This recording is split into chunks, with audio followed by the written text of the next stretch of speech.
Hello viewers, welcome back to Suman TV. ప్రస్తుతం మనతో పాటు ఉన్నారు consumers affairs committee chairman Mandadi Krishna Reddy గారు.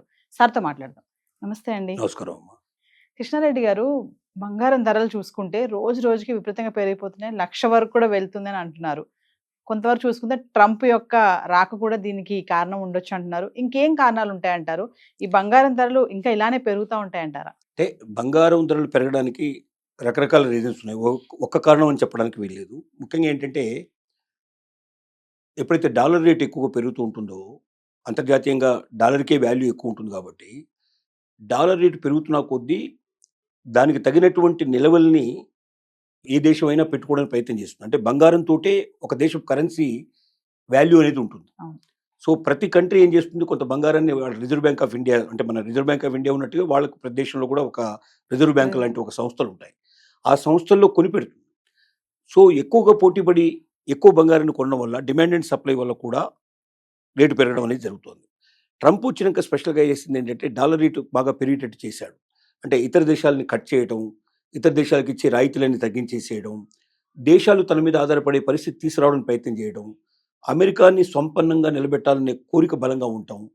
అది ఒక రకంగా అతను ప్రామిస్ చేశాడు ఎలక్షన్లో వచ్చే ముందే, నేను ఇవన్నీ చేస్తాను, అవును. ఇక్కడ ఉన్న వాళ్ళకి ఉద్యోగాలు దొరికేట్టు చేస్తాను, బయట వాళ్ళని ఉద్యోగాలు లేకుండా చేయడానికి ప్రయత్నం చేస్తాను, బయట వాళ్ళు ఎక్కువగా ఇక్కడ నివసించడానికి వీలు లేకుండా చేస్తాను, అమెరికన్స్ని స్ట్రాంగ్ చేస్తాను, గొప్ప వాళ్ళని తయారు చేస్తాను, ప్రపంచంలో అమెరికాను మించిన దేశం లేకుండా చేస్తాను అని ఇలా చాలా వాగ్దానాలు చేశాడు.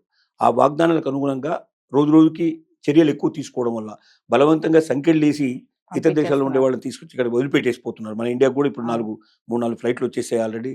దాదాపుగా 400-500 పీపుల్ దాదాపు వచ్చేసారు. ఇంకా లక్షల మీద రావాల్సి ఉంది. ఆ లక్షల మీద కూడా అందరికి తీసుకొస్తారు. ఈ లోపల మన మోడీ గారు అక్కడికి వెళ్ళడం, మేమే తీసుకొచ్చుకుంటాం బాబు, మీరు అలాంటి పని చేయాల్సిన అవసరం లేదు, గుర్తించిన వాళ్ళు మాకు అప్పు చెప్పండి, మేము తీసుకొచ్చుకుంటాం అని చెప్పడం ఇలాంటివి జరిగాయి. సో ఇప్పుడు బంగారం రేటు పెరగడంలో ఒకటి ట్రంప్ రావడం ఒక ముఖ్యమైన రీజను. డాలర్ యొక్క రేటు విపరీతంగా పెరిగిపోవడం, మన రూపాయి పతనం కావడం కూడా దానికి ముఖ్యమైన కారణం. ఇతర దేశాల నుంచి ఇంతకుముందు ఎక్కువగా బంగారం వేరే వేరు మార్గాల ద్వారా వచ్చేది. అంటే గవర్నమెంట్తో సంబంధం లేకుండా వేరుగా తీసుకురావడం, దొంగతనంగా బంగారాన్ని తీసుకొచ్చేటువంటివి చాలా ఎక్కువ మార్గాలు ఉండేవి. రోజులకు విజిలెన్స్ కూడా బాగా ఎక్కువ చేశారు. ఈ విజిలెన్స్ వల్ల ఏమైందంటే రోజు రోజు పట్టుబడేటువంటి బంగారాలు, అలాగే వైడ్యూట్యాలు కానీ వజ్రాలు కానీ ఇలాంటివన్నీ చాలా ఎక్కువైపోయినాయి. దానివల్ల కూడా ఇతర మార్గాల ద్వారా తెచ్చే వాళ్ళ సంఖ్య తగ్గిపోయింది. అప్పుడు ఏమైందంటే వేరే మార్గాల ద్వారా వచ్చినప్పుడు ఇంత రేటు ఉండదు. ఎందుకంటే ఆథరైజ్గా కొన్నదానికిను అనాథరైజ్గా తీసుకొచ్చిన దానికి మధ్యలో వ్యత్యాసం చాలా ఎక్కువ ఉంటుంది. వాళ్ళు ఏదో కొద్ది గొప్ప లాభం తీసుకొని మిగతాదంతా ఇచ్చేసేవాళ్ళు. అందువల్ల చాలా తక్కువ ధరలకు మనకు దొరికేవి. ఇప్పుడు ఆ మార్గం కూడా తగ్గిపోవడం, మూసుకుపోవడం, అంతర్జాతీయంగా ప్రతి దేశం కూడా కొనుక్కొని పెట్టుకోవడానికి నిల్వలు ప్రయత్నం చేయడం, డాలర్ రేటు బాగా పెరిగిపోవడం, ఇలాంటివన్నీ కూడా దీనికి ముఖ్యమైన కారణాలు. సో ఈ కారణాలన్నీ వల్ల పత్రం ఉంది. ఇంకోటి ఏంటంటే ఆర్భాటంగా సంపన్నం కొంచెం పెరగడం. అంటే ఒక సంపన్నుల శాతం ఇంత ముందు కన్నా ఇవాళ ఇండియాలో కొంచెం పెరిగింది.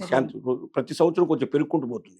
ఈ సంపన్నులు చేసే పని ఏమిటంటే అందరి ముందు ఆర్భాటంగా ఉండాలి, ఎంతైనా సరే మనం ఖర్చు పెట్టి చేయాలి, ముఖ్యంగా బంగారం ఎక్కువగా చూపించాలి అనేట్టు కోరిక. తర్వాత ఇప్పుడు ఎంత నిరుపేదలైనా మినిమం బంగారం ఉండాలనేటువంటి కాంక్ష, కోరిక మన భారతీయ మహిళల్లో ఉండడం అనేది చాలా సాధారణంగా జరుగుతుంది. అంటే బంగారం ద్వారానే తన యొక్క శక్తిో సామర్థ్యమో చూపించుకోవాలనే కోరిక కూడా కంపల్గా ఉంటుంది. ఆడవాళ్ళకు ఉండే ఈ వీక్నెస్తో కూడా మగవాళ్ళ మీద ప్రెషర్ చేయడం, కుటుంబం మీద భారం వేసైనా పర్లేదు, మిగతావన్నీ పక్కన పెట్టైనా తీసుకోవాలి. దానికి మంచి కారణాలు ఏం దొరుకుతున్నాయంటే రేపు భవిష్యత్తులో ఏదైనా సమస్య వచ్చినప్పుడైనా సరే వెంటనే పెట్టి తీసుకోవడానికి, డబ్బు తీసుకోవడానికి వీలుండేది బంగారం. ఈవెన్ ఇల్లు అమ్మాలన్నా, భూమి అమ్మాలన్నా టైం పడుతుంది. కానీ బంగారం క్షణాల లోపల మీకు 3 నిమిషాల్లో ఇస్తాం, 2 నిమిషాల్లో ఇస్తాం, ఇంటికి వచ్చే డబ్బు ఇస్తామని చెప్పి ప్రచారం చేసే సంస్థలు చాలా ఎక్కువైపోయినాయి. దానివల్ల కూడా దీనికైనా పనికొస్తుంది కదా, అది ఉంటే మంచిది, రేపు భవిష్యత్తు అవసరాలకు ఉపయోగపడుతుందని ప్రెషర్ చేయడం, కుటుంబం కూడా దాన్ని యాక్సెప్ట్ చేయడం, ఇన్ని రీజన్స్ పెరగడం వల్ల రోజు రోజుకి ఈ బాగా బంగారం రేట్లు పెరుగుతున్నాయి. ఈ రేట్లు తగ్గడానికి కూడా పాసిబిలిటీస్ ఉన్నాయి. అంటే ఒకసారి దేశాలు స్ట్రాంగ్ అయినప్పుడు తర్వాత ఏదైనా ఎంతకాలమో ఇది ఉండదు. ఇది ఇంతకు ముందు కూడా గతంలో ఇలాంటి చాలాసార్లు జరిగాయి. పెరగడం తగ్గడం అనేది సహజంగా జరిగింది. బంగారం రేటు తగ్గదు అని ఎవరు గ్యారంటీ ఇవ్వలేరు. కానీ ఎప్పుడు తగ్గుతుంది అని మాత్రం ఎవరు చెప్పలేరు. కాబట్టి వీలైనంతవరకు ఏంటంటే బంగారాన్ని కొనడం తగ్గించుకుంటూనే, ఎప్పుడైతే తగ్గుతుందో బంగారం కొనడం తగ్గుతుందో అప్పుడు ఆటోమేటిక్గా రేట్లు కూడా డౌన్ అయిపోయే పాసిబిలిటీస్ పడతాయి. అది మనుషుల్లో మార్పులు రావాలి. తర్వాత బంగారం మీద పెట్టుబడులు ఎక్కువ పెట్టినప్పుడు దాన్ని నియంత్రించేటువంటి ప్రయత్నం కూడా గవర్నమెంట్ చేసే ప్రయత్నం జరగాలి. లేదా బ్యాంకు వడ్డీ రేట్లు ఎక్కువ పెంచితే ఆటోమేటిక్గా బంగారం కొనడం తగ్గిపోతుంది. దానివల్ల రేట్లు డౌన్ అయ్యే అవకాశాలు కూడా ఉంటాయి. సో ప్రభుత్వం తీసుకోవాల్సిన చర్యలు ఉన్నాయి. ప్రజల నుంచి కూడా తన ముందుకు వచ్చి చేయాల్సిన బాధ్యతలు ఉన్నాయి. వాలంటరీ ఆర్గనైజేషన్స్ కూడా దీని గురించి ప్రచారం చేయాల్సిన అవసరం ఉంది. బంగారం నిల్వలు పెట్టుకునే దానికన్నా బంగారాన్ని బ్యాంకులో పెట్టే పాసిబిలిటీస్ కూడా ఇచ్చారు ఇప్పుడు. అంటే మామూలుగా మనం డబ్బు తీసుకుంటే వడ్డీ కట్టాల్సి వస్తుంది. అదే బంగారం తీసుకెళ్ళి అక్కడ పెట్టినట్టయితే వాళ్ళు బంగారానికి కూడా కొంత వడ్డీ ఇస్తారు. అంటే మామూలుగా డిపాజిట్ల మీద ఇచ్చేంత ఇవ్వకపోయినా కొంత వడ్డీ వస్తుంది. సేఫ్గా మన బంగారం అక్కడ ఉండే అవకాశం ఉంటుంది. ఇలాంటివి కూడా చాలా ఉన్నాయి. అంటే తీసుకెళ్ళి ఏదో లాకర్లో పెట్టుకునే దానికి లేకపోతే బీరువాల్లో పెట్టుకునే దానికన్నా బంగారాన్ని డిపాజిట్ చేసి దాని మీద మనం వడ్డీ కూడా సంపాదించినట్టయితే ఆ నిల్వలు ఉన్నట్టయితే అదనంగా బంగారం కొనాల్సిన అవసరం గవర్నమెంట్కి ఉండదు. ఆ మేరకు మనం తగ్గిపోయే అవకాశాలు ఉంటాయి. ఇలాంటి అనేక రకాల పరిస్థితులు ఏర్పడుతుంది. ఇప్పుడు వెండి కూడా అలానే ఉంది కదండి, సమానంగా బంగారం కంటే ఎక్కువే ఉంది వెండి. వెండి ఎందుకు ఇంత పెరుగుతుంది అంటే వెండి అయినా బంగారం అయినా రెండు విలువైనటువంటి వస్తువుల కింద లెక్క. ఎందుకంటే బంగారం నిల్వలతో పాటు వెండి నిల్వలు కూడా పెట్టుకోవడానికి ప్రయత్నం చేస్తారు. వెండి ఎక్కువగా ఏంటంటే దేవుడికి సంబంధించిన సామాగ్రి తయారు చేయడంలో వాటిలో ఎక్కువ ఉపయోగపడుతుంది. దేవుడు విగ్రహాలు తయారు చేయడంలో వెండి ఉపయోగిస్తారు.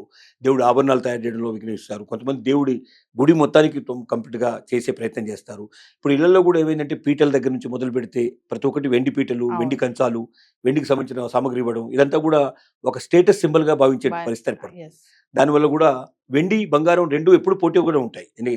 ఒకదాని ఒకటి వెంట రెండు ఉంటాయి. కాకపోతే ఇది ఒక తులం ఉండేటువంటి బంగారం రేటు తీసుకున్నప్పుడు మీకు అక్కడ ఉండేటువంటి అంటే ఇప్పుడు ₹1,00,000 అక్కడ ఒక కిలో దొరుకుతుంది. ఇక్కడ కిలో మీరు అది తీసుకున్నట్టయితే మీకు ఎక్కడ దాకా పోతుందో మీరు ఇప్పుడు ఉన్న రేట్ల ప్రకారం మీరు అంచనా వేసుకోవచ్చు. ఆ రకమైన పోటాపోటీ ఎప్పుడు ఉంటుంది. వెండి బంగారం రెండు కలిసే ప్రయాణం చేస్తాయి. Thank you. నమస్కారం.